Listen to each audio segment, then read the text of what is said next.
Hey, hey, hey, good looking. You want to see what we have cooking today in my kitchen? Well, grab a bowl of that vine, swing on in the kitchen, and let's get cooking. Good looking.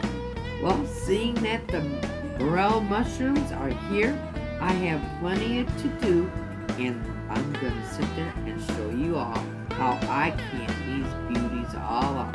So, follow me.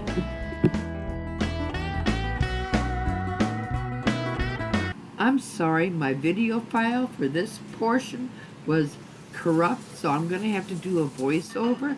So simply, we would sit there and soak the morels in warm salted water, agitating them occasionally for about 5 minutes to loosen any of the grit and dirt that may be captured in the folds of the cap of the mushrooms. And then we would sit there and take it over to the stove and boil these for 5 minutes. Now I'm going to take you back over to our workstation and we're going to fill our jars up. And I added the liquid that we were cooking the mushrooms in. Remember, we still want to have about an inch headspace, so try not to go above this bottom ring. Now I'm just going to go in with my tool and debubble. Now as you see, the liquid went down. That's okay because we can always add more liquid.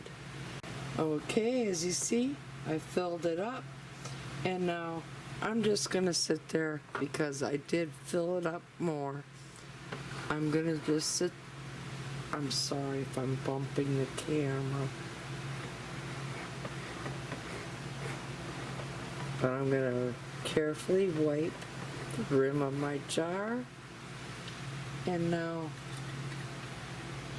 grab your canning lid and canning ring, place that all on, finger tighten.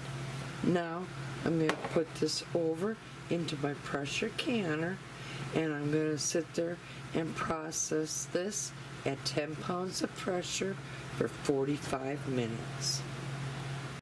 Now y'all be sure to share, like, and subscribe today, and happy cooking, but better yet, happy eating. Y'all come back now. Yeah.